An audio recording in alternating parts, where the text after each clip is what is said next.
Raha Jean-Luc Rahaga sy Didier Manuel nolavy ny fitsarana ny fafahana vonjimaika nangatahndreo mpanao gazety roa ao Madagasikara Matin. Nanomboka ny alatsinainy teo izy ireo no tanana ponjaka izao indray miverina eny an-tanimora. Andrasana izoma izao kosa ny famoahana ny didim-pitsarana. Tonga nanotrona ireo namany androany teny anosy ny mpanao gazety ho mariky ny fanoherana ny nambaran'izy ireo fa loza mitatao amin'ny fahalalahany ny asan'ny fanaovan-gazety ataony ny fanjakana ity. Tsy anaiky lembenana ny fianakaviam-ben'ny mpanao gazety manoloana izany. Tapaka nandritra fivoriana ny arahan'ny mpanao gazety anjatony mahery teny amin'ny Mongote androany fa tsy hamoaka ny vaovao-mpanjakana intsony ianao manjery rehetra eto Antananarivo mandra-pivoaka andreo namany mpanao gazety nampidirina amponja. Nilaza ny antso izay efa manjoa azy ihany koa ny gazety hafa raha toka efa mandrangaranga fanakatonana ianao manjery sahady ny fitondrany ratsonary mampianina ankehitriny araka ny nambarandreo Limesiah minisitra teo aloha.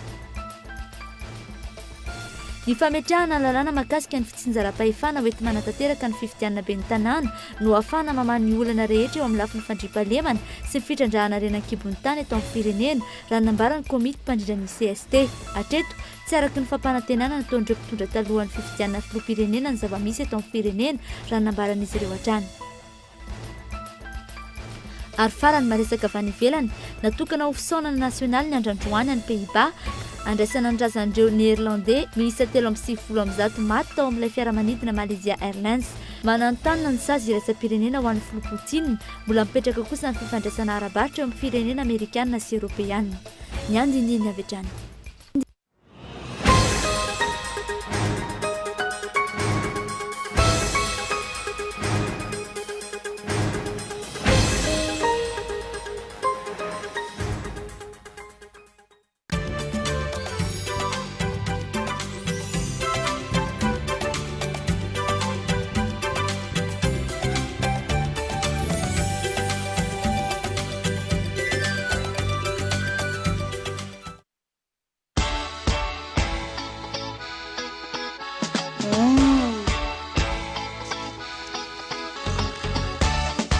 Manitra sy mandroatra araiky izy nasasalambandry izany. Satria mampiasa vovon-tsavony MAC sady mampalefaka ny hoditra. Ny lamba madio avy hatrany kely fotsiny dia ampy. Na ny vato koa zava-po mampiasa vovon-tsavony MAC. Vovon-tsavony MAC, ilay vovon-tsavony manala ny tasy rehetra.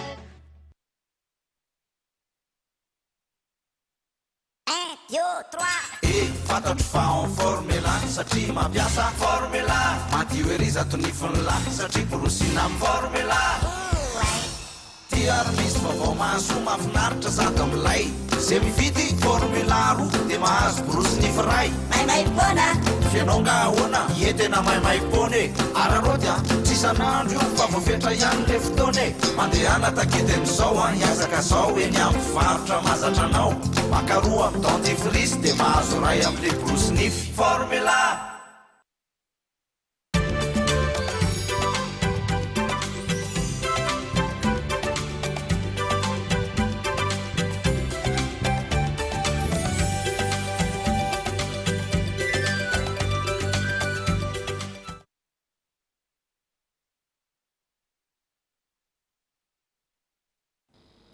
Dimapolo ora zao no tanana amponja ny mpanao gazety namana Jean-Luc Rahaga sy Didier Manuel. Tomboky lasy tomboky vavy tonga so amin'izao fotoana ny fampahalalam-baovao eto amin'ny fahitalavitra Cool TV izao ampanajana no hiarabananao sy anasananao anaraka izany hatramin'ny farany. Raha Jean-Luc Rahaga sy Didier Manuel avy hatrany anokavantsika ny fampahalalam-baovao amin'ny ity hariva ity naverina eny an-tanimora ary tsy nahazo fahafahana vonjimaika ireo mpanao gazety ny Madagasikara Matin ireo lahy ireo ny emitra ho amin'izy mahavo izao ihany koa ny fivoahany didim-pitsarana mahakasika ity raharaha ity mpanao gazety mandidina ny 300 no tonga nanotrona azy ireo teny amin'ny fitsarana nosy androany. Fanatediny. Na dia mbola tamin'ny ray ora tolakandro aza ny fotoana voatondro hanombohan'ny raharaha-mpitsarana ny ampangana azy roa lahy tamin'ny folo ora sasany dia efa tomefy mpanao gazety sy sora-baventy tetỳ amin'ny fitsarana. Olona maro be ihany koa no tonga tetỳ an-toerana nanotrona azy ireo. Elo dia tena malahelo ary miara-ory aminareo tena mpanao gazety satria zavatra tsy mety zao zavatra izao. Ilay hiditra tsy hoe zava-doza be na dia tsy afaka mifanantona fa tsy tonga dia faraty amin'ny tribunaly reny zao ny karandro eny manodikodina ny harem-pirenentsika telo andro ny any amin'ny tsaifa dia tavavoaka nefa dia olona tsy dikany zavatra dikana tena hoe dia azomana olona any amin'izao aloha ary mahakivy ihany fa na izy fitsarana io ary na tsy tavavoaka androany mety lany andro zareo aloha raha nierikeritra raha nahazo hoe LP androany izy mety mba hoe dia sazy miantsona na makivy le izy dia izao hoe mirarosoanareo azakivy toy izy mitondra ary mahaizanareo mirahinina reo mpanao gazety fa raha tsy mirahinina reo anjakasakany reto fitondrantsika efa tsy haintsony e tsy halatra be zao zany hoe izy no andro zalahy le fitondrany dia tsy mety zay tamin'ny iray ora no nitsokatra ny fitsarana ary samy nohenoana avokoa na ny talen'ny famoahana Jean-Luc Rahaga na ny tonian'ny fanoratana Didier Manuel ireo mpisolo vava azy ireo ary nisolo tena ny mpitori nambaranyity farany fa fanalam-baraka endrikendrika fanaovana trafikana Bois de Rose ary fampitoviana olona amin'ny Ambody no antom-pangana ireto mpanao gazety roa lahy ireto hatreto ihany no azony rehetra anatrehana fa navoaka avokoa ny mpanatrika rehetra noho ny fisian'ny orakoraka no idina tsy nahazo natrehany rehetra ny efitrano fitsarana taorin'io nandeha nitabataba teo ivelan'ny fitsarana naharitra ora roa ary tapitra tamin'ny 3 ora teo ny fotoam-pitsarana naverina eny am-ponjy izy ireo ary tsy nahazo fahafahana vonjomaika na dia nisy aza ny fangatahana izany sao dia mba misy resaka politika satria resaka mafanafana ty resaka Bois de Rose ty sao dia misy resaka politika raha dahatra amin'ny farany izy nefa isa zavatra mahagaga anay amin'ny maharay aman-dreny azy ny lalàna dia mamela mazava azy tsara hoe manao droit de réponse mazava zay anatin'ny article 18 ao anatin'io lalàna ny fehin'ny fifandraisana io tokony hanao droit de réponse ary raha maharay aman-dreny azy zay tsy tokony nofonjy no rotsakazo atao amin'ny zanaka fa mba tokony mba misy resaka ifanaovana io moa zany ho hitantsika eo dia fitsarana mizoma fa hoe iza no mahavezan-danja kokoa ny fanaovan'ilay gazety excuse publique hoe no mahavezan-danja kokoa ho an'ireo mpitondreo sa ty fitsarana izay mahazo ny fanaovan-gazety tsy hita ihany koa ny fomba nitondrana ireo mpanao gazety roa lahy ny ala ny fitsarana avy eo olona marobe no tonga tetỳ an-toerana nanatrika amin'ny fotoam-pitsarana isan'ny tazana tetỳ an-toerana ihany koa ny avy amin'ny mpanohitra nahitana Andry Lalatiana Ravololomanana Sareraka Alaira Marsona sy ny olon-tsotra marobe izay niandry teny amin'ny manodidina ny fitsarana lamina avokoa izany rehetra izany be folo ora farafahatarana dia efa entitsika fahazakino meno miavatro mpanao gazety isika dia mampiseho firaisan-kina miaraka amin'ny mpanao gazety rehetra eto Madagasikara zay mpanao gazety tsy anankilembinana ny fianakavimbe ny mpanao gazety manoloan'izany tapaka nandritry ny fivoriana ny arahan'ny mpanao gazety Anjatony Mahery teny amin'ny espace Mongote Andrefanambojanary androany fa tsy hamoaka ny vaovao-mpanjakana intsony ny haino aman-jery rehetra eto Antananarivo mandra-pivoaka n'ireo namana mpanao gazety nampididina ponja ireo nilaza ny antso izay efa niandry azy ihany koa ny gazety Antsoratra hafa raha toka efa mandrangaranga fanakatonana haino aman-jery sady ny fitondrana rajonary mampiana ankehitriny tsy hamoaka ny vaovao-mpanjakana intsony anao fihetsiketsehana isan'andro anehoana firaisan-kina tsy hempotra mpanao gazety mahalona fanagadrana ny taleny famoahana avy eo Madagasikara Matin sy ny tonin-dahatsoratra. Voaporofo zany zao fa ny gouvernement mananganady amintsika satria so ny république nampiasainy zareo itsika dia efa tsy miady amin'ny fanjakana tsika tsy manakorotana firenena fa tsika mitako ny zotsika fotsiny hoe mpanao gazety tsy criminel tsy mpamonolona tsy mpangalatra fa manao ny asany ara-dalàna mamoaka vaovao mitatitra zava-misy raha ohatra ka diso ve tsika amin'ny asantsika raha mpampianatra ve manao diso amin'ny correction ataony any ampianarana dia ampidirina ponja ve mpampianatra isika koa ohatran'izay ny asantsika io mitatitra vaovao tsika raha diso tsika misy sanction fanaraka an'izay ao anatin'ny sehatry ny asa fanaovana gazety any anatin'ny organe de presse tsika tsirairay avy any misy sanction tsirairay avy any izay ny tokony atao aloha zay vao miakatra any amin'ny tribonaly ankilan'izay sarotra ny nahazo ny fivoaran'ny fitsarana androany rehefa nasaina mivoaka ny mpanao gazety nandritra izany fotoam-pitsarana izany voapirofo fa nandainga amin'ny nisy mpanjakana Rivo Rakotovao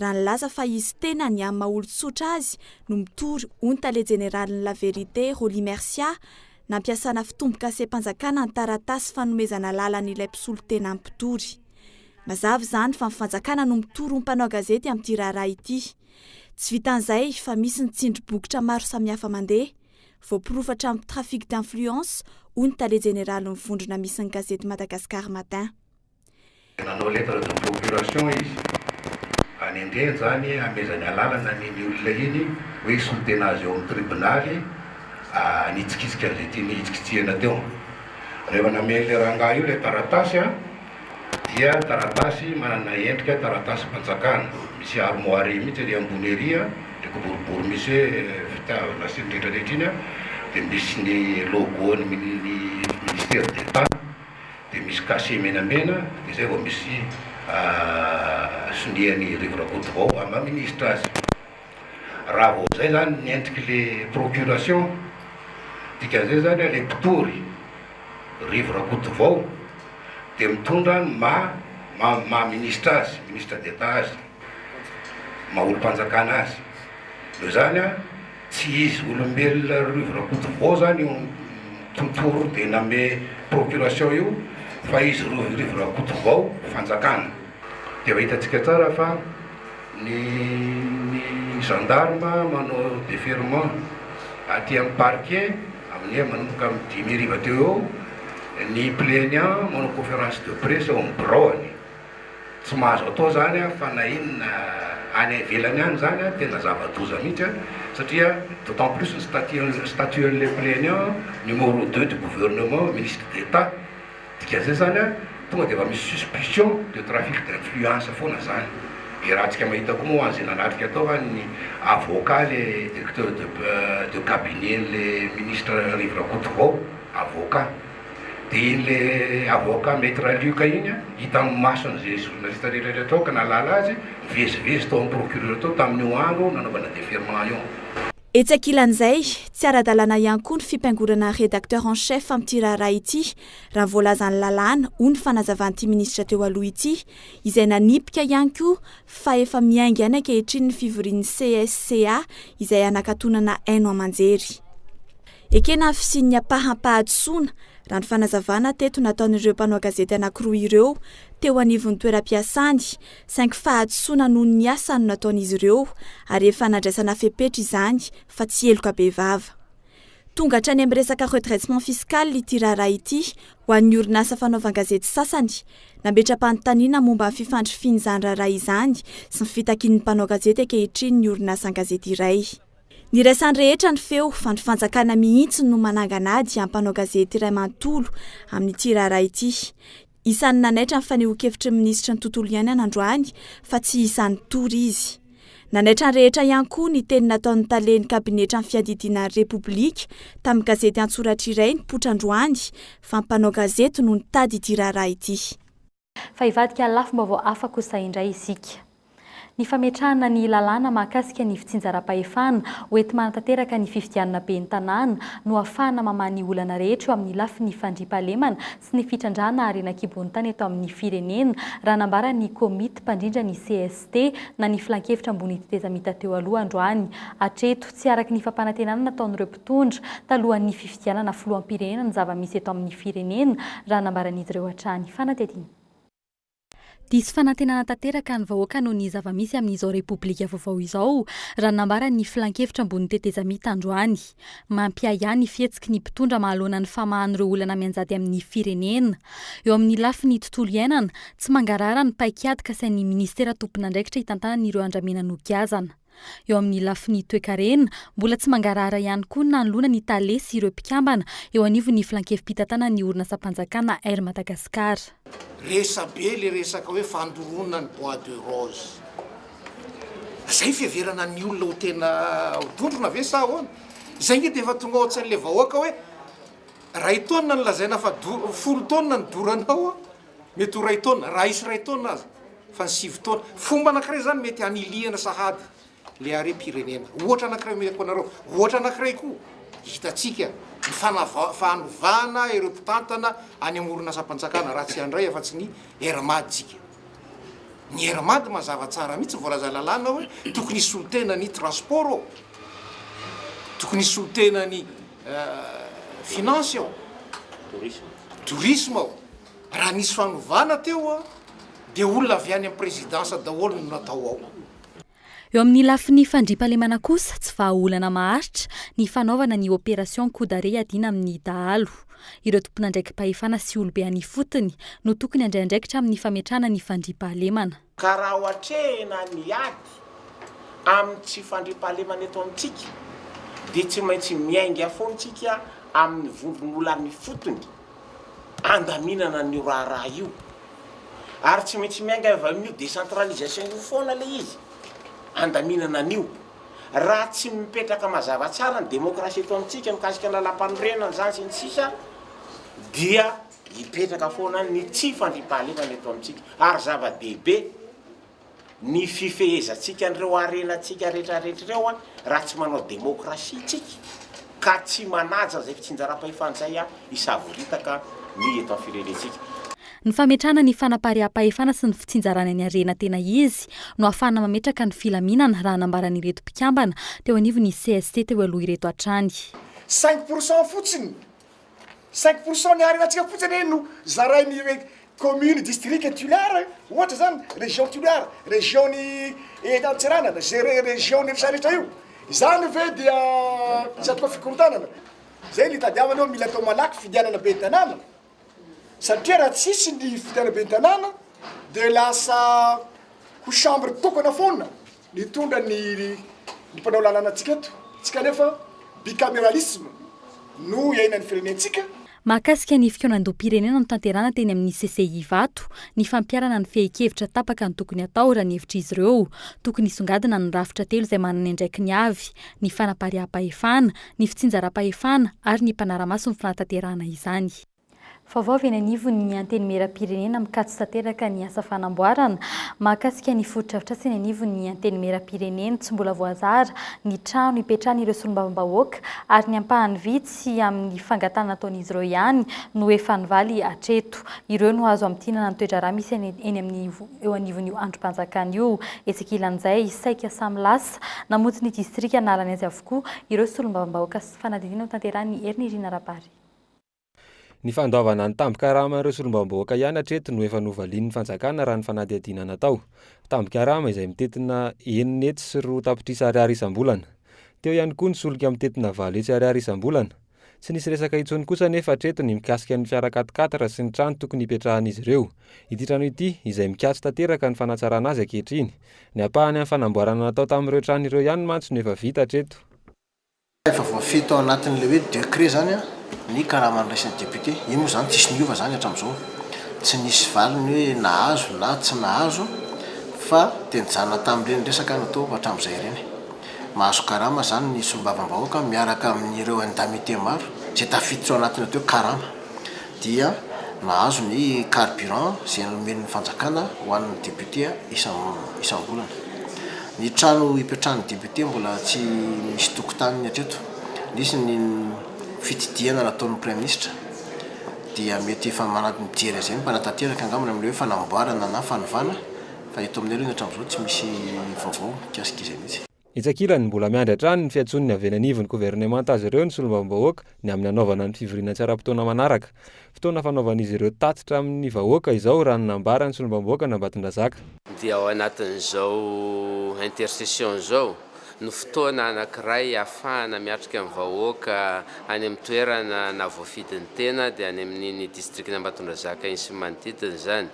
Ny zavatra atao moa rehefa ohatr'izao dia mitsidika amin'ny vahoaka, fampitafa amin'ny vahoaka ary mitondra ny tatitra amin'ny vahoaka ary ho anay manokana dia manao ny fitsidiana isa commune zany zay amin'izao fotoana izao. Milamina aloha izany ny anivon'ny anteny meram-pirenena hatreto. Azo lazaina ho fakanabahana ihany raha ny asa goavana mbola miandry ireo solombavambahoaka amin'ny fivoriana manaraka eo. Fivoriana izay nona fa mokatra tsy ho toy ireo vita teo aloha. Eo amin'izay pejin'ny politika izay hatrany fikonan-doam-pirenena petatoko no nitanterahana teto amin'ny firenena nandritry ny 2 andro raha ny fijery ny mpandinika politika lesoka lehibe ny teo amin'ny fanomanana raha tsy haivina tolo-dalàna no andrasana hivohitra nandritry ity fikonan-doam-pirenena ity tsy nisy zavatra tapaka nefa fanangonana-kevitra no natao raha ny tapaka omaly fanadihadiana. Fikonan-doam-pirenena faninenina amby 20 no karakaraina teto amin'ny firenena hatramin'ny taona 479 ny tanterahana teny amin'ny CCI Vato iny raha ny fanadihadiana natao. Hatreto anefa fandaniam-potoana sy fandaniam-bola mpanjakana trano no hita satria dia lesoka foana ny teo amin'ny fanatanterahana izay hevitra tapaka nandritra izany. Tsy ny fanalavitra amin'izay raha ny fahitan'ny mpandinika politika iray sendranay ny fikonan-doam-pirenena momba ny vondrom-bahoaka paritra no karakarain'ny ministera ny ato-tany nandritra ny 2 andro iny. Hitany tsy fahavononana hoy izy na teo amin'ny mpikarakara na teo amin'ny mpandray anjara. Ilaina hoe ny fitondram-panjakana dia manana vision manokana momba ny ataontsika hoe politique publique territoriale hoe inona ny fitsinjaram-pahefana any amin'ny commune sy ny sisana. Tena ilaina io. Jerena manokana ihany koa le hoe le équilibre territorial, manana an'izay koa ve ny fitondram-panjakana. Tsy mifandanja intsony koa raha ny nambaran'ity mpandinika politika ity hatrany ny fahefana eo am-panatanteraka sy ny mpanao lalàna. Ratsahivina efa nisy tolo-dalàna ny potra avy nanivon'ny antenimieram-pirenena saingy nodiny ny fahefana mpanatateraka tsy hitany momba izany.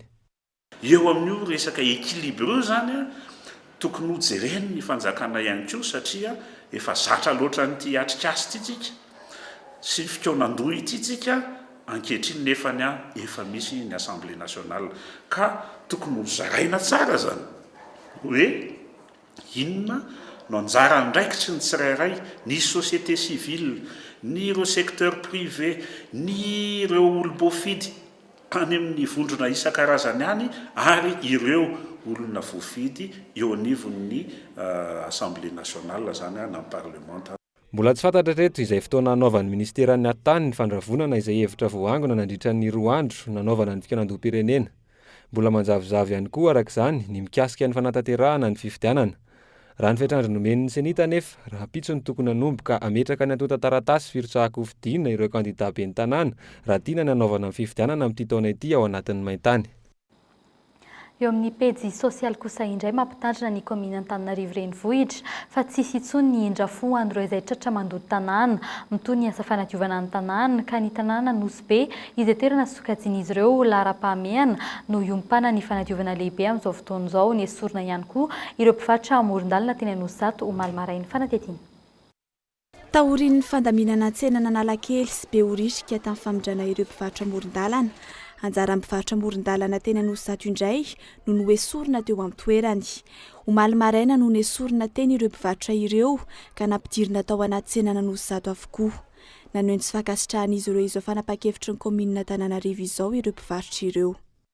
Tsy haikainay mihitsy izay hivarotra ato fa sady tsy mahalafo ny entanay alaina trosa tsy mahalafo na ary folo ary dia tsy haikainay. Izay aloha zany tena tsy mety aminay ato satria izao atrinareina zao zay dia izao vola 2 arivo zao lafoko atrinareina nefa zay misy etreto hoe eny mianaka ao an-trano dia 2 arivo dia inona ny vita zay sary bosianana anazy izay dia lany.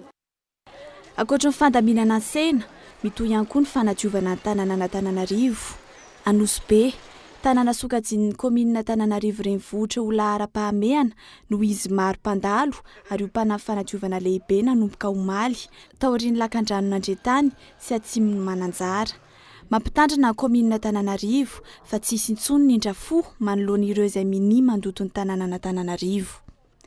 Averina zany opération pipi, opération caca, misy ihany koa ny opération hoe tsipifako ireo izay tratra zany fa manao an'izany zavatra tsy mety zany dia misy ny sazy efa mampiarina, misy zany fepetra raisina zany hoe ny raha ny voalaza anaty code d'hygiène moa zany dia efa misy ny sazy sy lalàna kanefa zany izay tratra zany manao an'izay le hoe maloto zay dia ho angonina ao anatin'ny ho angonina dia avy eo hoentina eny amin'ny BMH omena zany eny izy no amfantarina anazy ny zavatra tsy mety nataony ary omena ny le fanabeazana tokony ataony ary mety mbola mitohy moa le izy zany arakaraky ny hoe mety hoe mampamafimafy loha.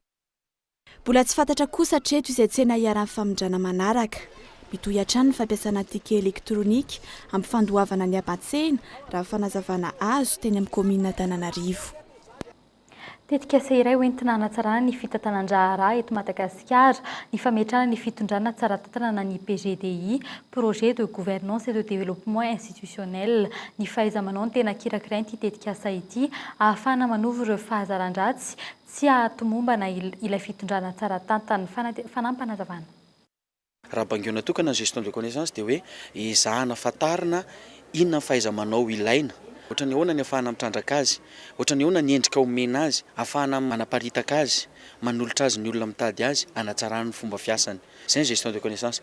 Dia izay zany io document ifandinihana andrano io, faranana andrano satria efa natomboka nisy fivoriana ny sitaka kely tany ampefy zany olona teo amin'ny 500 latsaka kely teo nandinika an'izy io dia vonona zany le vokatra amin'izao fotoana zao dia io faranana zao ary anisan'ny nydiniana tamin'izany koa zany ary efa natao nandritran'izay asa zay dia misy le atao hoe plateforme de gestion de connaissance pour la gouvernance io zany no atao ohatrany hoe zavatra mivaingana azontsika ampiasaina. Iverenantsika indray ny pejin'ny fampianarana andro faharoa mbola nitoy ny hetsika nataon'ireo mpianatra teny Ankatso tsy nisy ny fandorana sy fanapotehana zavatra teo amin'ny manodidina androany saingy ny torabato sy ny fiantsiany ireo mpitandro ny filaminana no hita teny an-toerana lehilahy iray arak'izany no voasambotra ny mpitandro ny filaminana Kaitao Andretsilavo. Tokony ho tamin'ny 12 ora sasany nanomboka ny fampitaona ireo mpianatra toy ny omaly tsy nivoaka ny faritry ny oniversite ireo mpianatra fa ny torabato no nanehoan'izy ireo ny tsy fahafaliany. Fanondrotana ny bourse 300 no takian'izy ireo. Antony niakatra 300 izy ireo ny vola takiana amin'ireo mpianatra ankehitriny. Raha 3 alina ariary izany teo aloha, lasa 7 alina ariary izany amin'izao fotoana izao.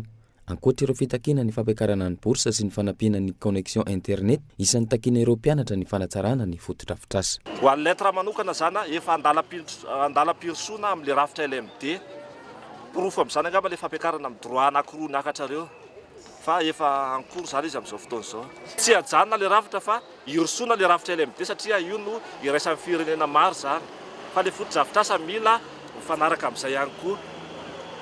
Raha ny loharanom-baovao azo, intelo mandovola ireo mpianatra, voalohany amin'izany ny droit de concours, faharoa ny droit d'inscription administrative ary ny fahatelo ny inscription pédagogique. Mpianatra mihoatra ny 4 alina no mandovola 4 alina ariary ho fandraisana anjara amin'ny concours. Aorian'izay mando 5 alina ariary ny mpianatra iray ao amin'ny lisansy izay manodidina ny 4,000, 5,7 alina ho an'ny master ary 2 ariary ho an'ny doctorat. Zay tsy contre ny resaka LMD fa fidirana amin'ny LMD dia mety fa le mesure d'accompagnement ampiarao amin'izay zavatra zay no takinay. Raha ny vaovao momba ny fitakina kosa dia fantatra fa efa eny anivon'ny ministera ny atota taratasy rehetra momba ny fangatahana ireo mpianatra ireo. Mandra-pivaly ny fangatahana nefa milaza fa mbola hanohy ny fitokonana izy ireo. Eo amin'ny lafiny fampianarana kosa indray 720 miliara ariary no trosan'ny fanjakana malagasy any amin'ireo oniversite any Chine sy Frantsa. Manodidina ny 200 ny mpianatra any Frantsa tsy manana trano raikitra hipetrahana intsony. Tsy mbola azo antoka kosa ny fijanonan'ireo mpianatra 770 any Chine taorian'ny fiona ny tatavam-baolana teo amin'ny fanjakana malagasy sy ny sortenan'ireo ray aman-dren'ny mpianatra aty Antananarivo sy ny eto Madagasikara fa tsy mpianarana 10 volana mitetina 7 alina sy 7 euro amin'ireo 2 volana tsy voaloha no fantatra fa omeny ny fanjakana malagasy andovana trosa amin'ny viza sy ny fisoratana anarana ireo vola ireo na izany azy mbola tsy mahavaly ny olona setrain'ireo mpianatra ny ivelany ireo izany fanampanazavana. Dia misy vola bourse ny ankizy eo amin'ny 10 volana. Araka ny lazainy mbola mandalo signature any amin'ny premier ministre, andalo any amin'ny finance, contrôle financier, dia miverina ao amin'ny ministera, dia avy eo lasa makany amin'ny maillot. Na dia zany ary efa andohalika ny ranom-bary any amin'ireo toerana izay tsy manaiky ny fampirarahana, université ny Hangzhou sy ny hafa. Noho izany tokony halaky fiasa ny fitondrana mba tsy hitarazoka loatra amin'ireo dingana andalovany ny dossier rehetrarehetra mikasiky ny mpianatra. Noho ny tsy fahampian'ny rotsakorana ny enatra amin'ny 500 ny vokaparin'ireo tantsato amin'ny distrikana Ambatondrazaka fatra loatra mangoro izay sopitra ny vary eto Madagasikara manano sarotra arak'izany ireo tantsa amin'ny famerenana ny volan'ny indraminy tamin'ny fambolena ny vary. Kely anefa ny tombony azon'izy ireo raha mihoatra amin'ny tombony alain'ny mpanangom-bokatra tranga izay mampitarainy ireo tantsa. Fanatetiny. 3,4 tapitrisa taona ny vokabary teto Madagasikara ho an'ny taona 3,24 ny ena 220 raha mitaha amin'ny tamin'ny taona 2,24. Mbola ny enatra ny anefa izany tamin'ity taon'ity raha ho an'ny fatra loatra mangoro izay sopotry ny vary eto Madagasikara. Efa tafakatra avokoa amin'izao fotoan'izao ny vary raha ny tamin'ny volana Jona teo nanomboka ny fampiakarana izany. Noho ny faratsy ny andro, ratsy ny rotsakorana ka tsy dia namokatra loatra ny tanimbary. Tsy nisy fiantraikany tamin'ny vary kosa ny fandalovan'ny Andiambalala raha ho an'ny teto amin'ny fatra loatra mangoro manokana. Ary lasa kofa zany hoe tsara fijerena amin'ny raviny. nefa le voany zany tsy dia ara-dalàna loatra fa niaina be. Raha hatrizay zao mety hoe firy taona l'hectare dia tamin'ity firy? Raha hatramin'izay zany raha ny tena tsara zany le izy dia mahazo eo amin'ny 5 taona eo zany ny 1 hectare. Nefa ngamba tamin'ity ngamba raha fandiniko anazy eo amin'ny 3 eo. Tany 2 hectare ianao tamin'ny herintaona izy zao nazahoana teo amin'ny 3 taona teo mahery kely. Satria moko le tambarinay koa kaiky sasasasy rano alavitra rano zany. Dia tamin'ity zarana tsy hoe 2 taona sasany taona izy nanakofa be le vary. Zara Ramasokarena no miverina amin'ireo tany-tsampamokatra. 700 ariary no andraisan'ny mpanangom-bokatra ny kilao amin'ny vary akotry eny Ampotony. Tsy amin'ny tombom-barotra azo nefa no akan'ny mpanangom-bokatra ny hetra alain'ny fanjakana fa amin'ny alalan'ny fanenany ny vidiny akan'ny vary amin'ireo tantsaha. Atangany any amin'ny fitondrana ny ristorona sy ny namany rehetrarehetra. Récupéren'ny opérateur mpividy vary ne le izy aty amin'ny tantsaha mpamokatra maty antoka. Manetsa ny ray ara arivo miavatra dia manetsa fotsiny valonjato dia continuo mpitanangady 4 arivo isan'andro dia manao zarazara ne mahazo tsasa taona zay ny 1 hectare tombatra zay tantsaha.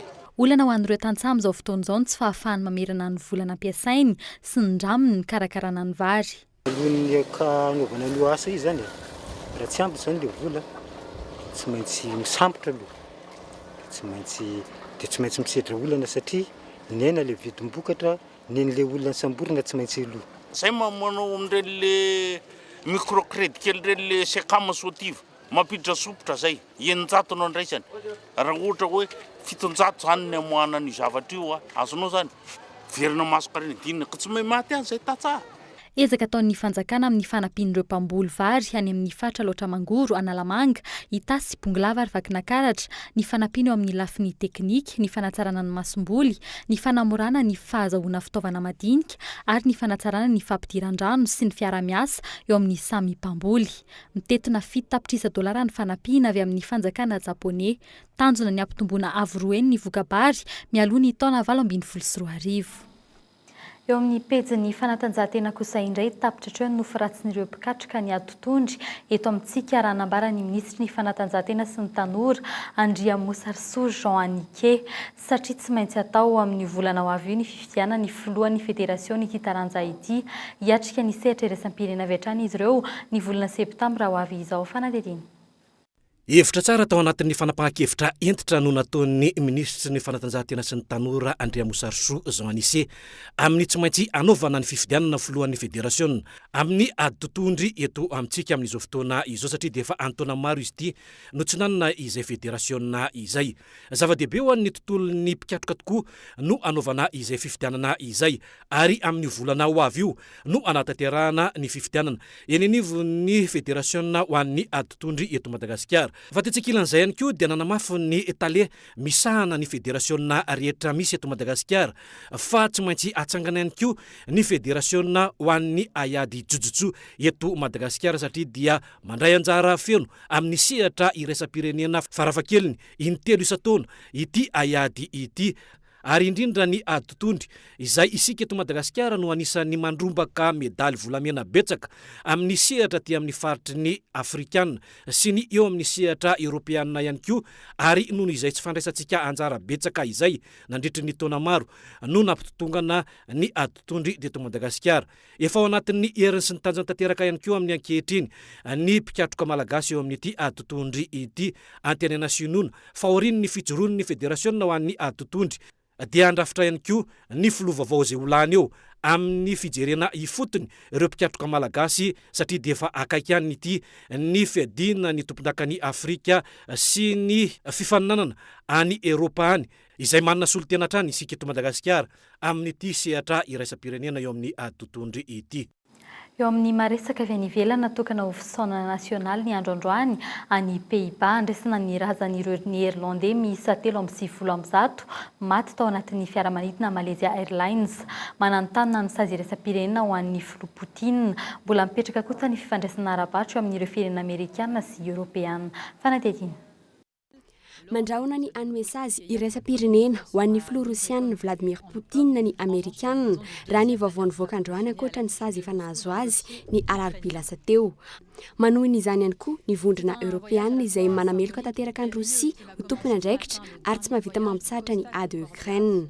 Mbola mbava noho nivoahana izany aloha hatreto manoloana ny fipohan'ilay fiaramanidina Boeing 777 any Malaysia Airlines tany antsinanan'ny Ukraine ny 17 Jolay lasa teo ka namoizana ain'olona 770. Mbola mipetraka hatrany anefa ny fifandraisana ara-barotra eo amin'ny Amerikanina sy Rosia ary ihany koa ireo firenena Europeana toa ny Frantsa, Italia sy Allemagne. Tonga any Pays-Bas androany kosa ny razana tamin'ilay fiaramanidina natokana ho fisaonana nasionaly androany ho an'ireo Néerlandais izay namony ainy miisa 390 tao amin'ilay MH17. Fiarandalam-by no hitatitra izany izay hitondra razana miisa 200 avy eo alefa fiaramanidina.